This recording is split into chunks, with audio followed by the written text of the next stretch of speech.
എല്ലാവർക്കും ട്രാവൽ വൈൻസിന്റെ പുതിയൊരു വീഡിയോയിലേക്ക് സ്വാഗതം. നമ്മൾ മലയാളികളിൽ യാത്ര ഇഷ്ടപ്പെടുന്ന ഭൂരിഭാഗം ആളുകളും സൂര്യകാന്തി പൂക്കളുടെ സീസൺ ആകുമ്പോൾ തെങ്കാശിയിലെ സുന്ദരപാണ്ഡിപുരത്തേക്ക് ഒരു ഓട്ടമുണ്ട്. എന്നാൽ തെങ്കാശിയിൽ സൂര്യകാന്തിപ്പാടം പോലെ തന്നെ കിടുക്കൻ കുറേ സ്പോട്ടുകൾ വേറെയുണ്ട്. ഒരു ദിവസം കൊണ്ട് തെങ്കാശിയിൽ എക്സ്പ്ലോർ ചെയ്യാൻ പറ്റുന്ന 8 ടൂറിസ്റ്റ് സ്പോട്ടുകളുടെ കാഴ്ചകളും ടൂറിസ്റ്റ് ഇൻഫർമേഷനും ഒക്കെയാണ് ഈ വീഡിയോയിൽ ഉൾപ്പെടുത്തിയിരിക്കുന്നത്.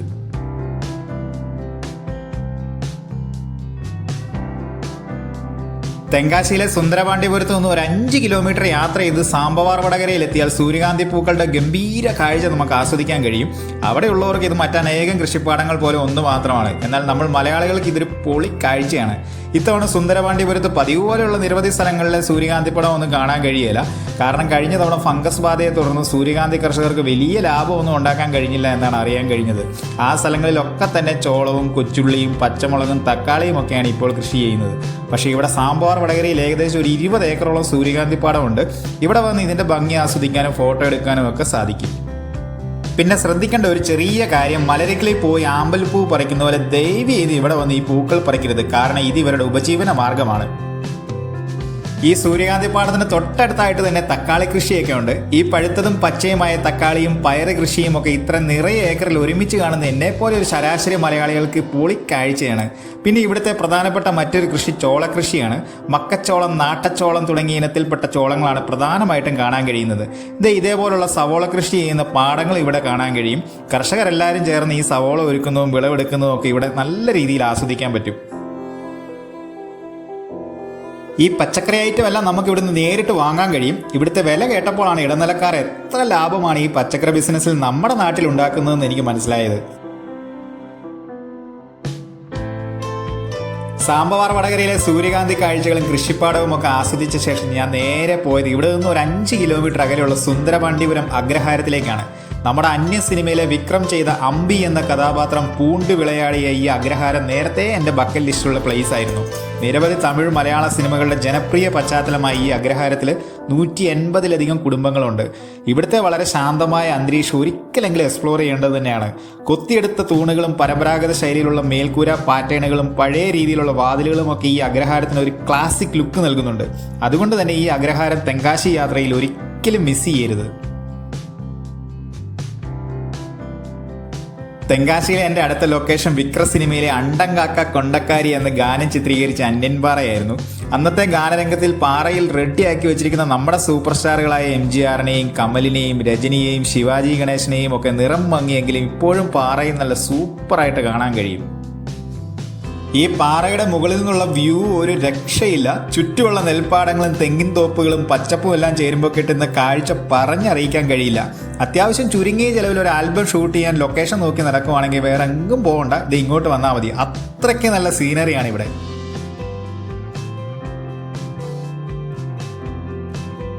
തെങ്കാശിയിൽ നിന്നും അടവിനയനാർ ഡാം, തിരുമലൈക്കോവിൽ മുതലായ സ്ഥലങ്ങളിലേക്ക് പോകുന്ന വഴിയിലുള്ള മെക്കാറ വില്ലേജ് ആയിരുന്നു എൻ്റെ അടുത്ത സ്പോട്ട്. തമിഴ്നാട്ടിലെ ഏറ്റവും സുന്ദര ഗ്രാമമെന്ന് മെക്കാറ വില്ലേജിനെ വിശേഷിപ്പിക്കേണ്ടി വരും. അത്ര സുന്ദരമായ സ്ഥലമാണ് മെക്കാറൈ. ഒട്ടും പൊല്യൂഷൻ ഇല്ലാത്ത പച്ചപ്പ് നിറഞ്ഞ മനോഹരമായ നെൽപ്പാടങ്ങളും തെങ്ങിൻ തോപ്പുകളും ഒക്കെയുള്ള മെക്കാറൈ സിനിമാക്കാരുടെ ഇഷ്ട ലൊക്കേഷനായതും ഇതിൻ്റെ സൗന്ദര്യം കൊണ്ടാണ്. മെക്കാറയുടെ ചുറ്റുമുള്ള മലനിരകൾ കൂടി ആകുമ്പോൾ ഇതിൻ്റെ സൗന്ദര്യം വേറെ ലെവലിലെത്തുന്നു. അതുകൊണ്ട് തന്നെ തെങ്കാശി യാത്രയിൽ മെക്കാറ വില്ലേജ് ഒരിക്കലും മിസ് ചെയ്യരുത്.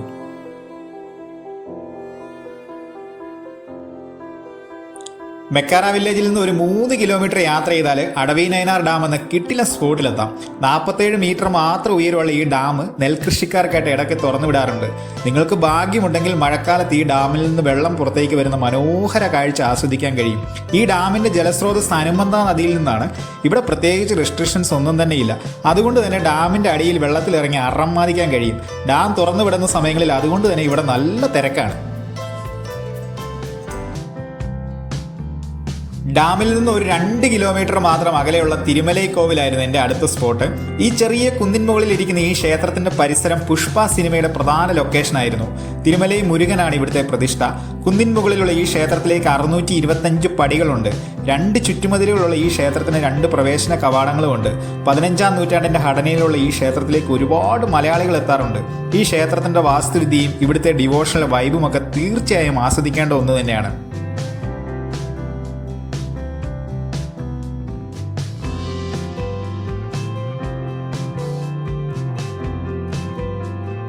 ഈ ക്ഷേത്രത്തിന്റെ മുകളിൽ നിന്നും താഴേക്ക് നോക്കിയാൽ കിട്ടുന്ന കാഴ്ച പറഞ്ഞറിയിക്കാൻ പറ്റത്തില്ല. അതുകൊണ്ട് തന്നെ പ്രകൃതി ഭംഗിയാൽ പൊളിയായി ഈ ക്ഷേത്രം തെങ്കാശി യാത്രയിൽ ഒരിക്കലും മിസ് ചെയ്യരുത്. എൻ്റെ നെക്സ്റ്റ് സ്പോട്ട് കുട്രാളം മെയിൻ വാട്ടർഫാൾ ആയിരുന്നു. പേരരുവി വെള്ളച്ചാട്ടം എന്നും ഇത് അറിയപ്പെടുന്നുണ്ട്. വെള്ളച്ചാട്ടത്തിലേക്ക് പോകുന്ന വഴിയിൽ നിറയെ ടോയ് ഷോപ്പുകളും ബജ്ജിക്കടകളും ഒക്കെ ഉണ്ട്. പാർക്കിംഗ് ഗ്രൗണ്ടിൽ നിന്ന് ഒരു 50 മീറ്റർ നടന്നാൽ കുട്രാളം മെയിൻ ഫോൾസിലെത്താം. വെള്ളച്ചാട്ടത്തിൽ എത്തുമ്പോൾ തന്നെ കാണാൻ കഴിയുന്നത് ഐ ലവ് കുട്രാലം എന്നെഴുതിയ ഒരു സെൽഫി പോയിന്റ് ആണ്. ഈ സെൽഫി പോയിന്റ് ടൂറിസം വകുപ്പ് ഈ അടുത്ത കാലത്ത് സെറ്റ് ചെയ്തതാണ്. ഇത് ഈ കാണുന്നതാണ് വെള്ളച്ചാട്ടം. ഇവിടുന്ന് കാണുന്ന പോലെയൊന്നുമല്ല, അടുത്തേക്ക് ചെന്നാൽ അവിടെ വേറൊരു ലോകമാണ്. ഏകദേശം 300-ലധികം പേർക്ക് കുളിക്കാൻ കഴിയുന്ന ഇവിടെ ഒരു രക്ഷയില്ലാത്ത ആംബിയൻസ് ആണ്. 60 മീറ്റർ ഉയരമുള്ള പേരരുവി മെയിൻ ഫാൾ കുട്രാളത്തെ ഏറ്റവും വലിയ വെള്ളച്ചാട്ടമാണ്. ശിവലിംഗങ്ങളുടെയും മറ്റ് ദൈവങ്ങളുടെയും ശില്പങ്ങളുള്ള പാറകളിൽ നിന്ന് ഒഴുകി വരുന്ന ഈ വെള്ളത്തിന് ഔഷധ ഗുണമുണ്ടെന്ന് വിശ്വസിക്കുന്നതുകൊണ്ട് തന്നെ ഈ വെള്ളച്ചാട്ടത്തിൽ കുളിക്കുന്നതിന് നല്ല തിരക്കാണ്. കുളി കഴിഞ്ഞ് എള്ളെണ്ണയൊക്കെ ഉപയോഗിച്ച് ശരീര മസാജ് ചെയ്യുന്ന ഇവിടുത്തെ ഒരു ആചാരമാണ്. 5 ഫാൾസ്, പഴയ കുട്രാലം വെള്ളച്ചാട്ടം, തേനരുവി പോലുള്ള വേറെയും വെള്ളച്ചാട്ടങ്ങൾ ഇവിടെയുണ്ട്. എന്നാൽ ഏറ്റവും തിരക്കും വൈബും ഈ കുട്രാലം മെയിൻ ഫോൾസിന് തന്നെയാണ്. അതുകൊണ്ട് തന്നെ തെങ്കാശി യാത്രയിൽ ഈ പേരരുവി വെള്ളച്ചാട്ടം ഒരിക്കലും മറക്കരുത്.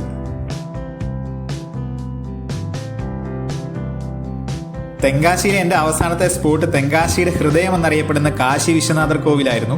രാവിലെ 6 മുതൽ 12 വരെയും വൈകുന്നേരം 4 മുതൽ 8:30 വരെയും ഈ ഗംഭീര കോവിലിൽ സന്ദർശിക്കാൻ കഴിയും.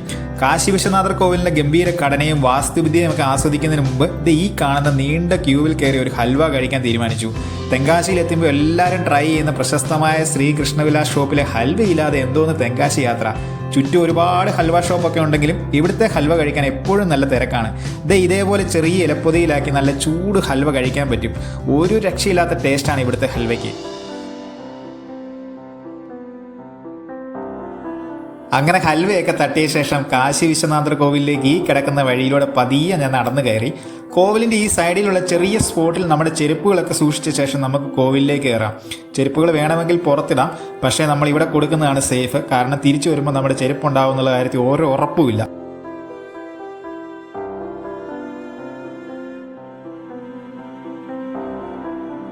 തെക്കൻ കാശി എന്നാണ് ഈ കോവിൽ അറിയപ്പെടുന്നത്. ഈ ക്ഷേത്രത്തിലെ ഭഗവാനെ ആരാധിക്കുന്നത് കാശിയിലെ ഭഗവാനെ ആരാധിക്കുന്നതിന് തുല്യമാണെന്നാണ് വിശ്വാസം. ദ്രാവിഡ ശൈലിയിൽ നിർമ്മിച്ച ഈ ക്ഷേത്രത്തിന് 180 അടി ഉയരമുണ്ട്. ശിവൻ, ഉലഗമ്മൻ, മുരുകൻ എന്നീ പ്രതിഷ്ഠകളാണ് ഈ ക്ഷേത്രത്തിലുള്ളത്. മനോഹരമായ ശില്പങ്ങളും ശിലാസ്തംഭങ്ങളും കൊത്തിയെടുത്ത വിഗ്രഹങ്ങളുമൊക്കെയുള്ള കാശി വിശ്വനാഥർ കോവിൽ തെങ്കാശി യാത്രയിലെ ഒരു മസ്റ്റ് വിസിറ്റ് പ്ലേസ് ആണ്.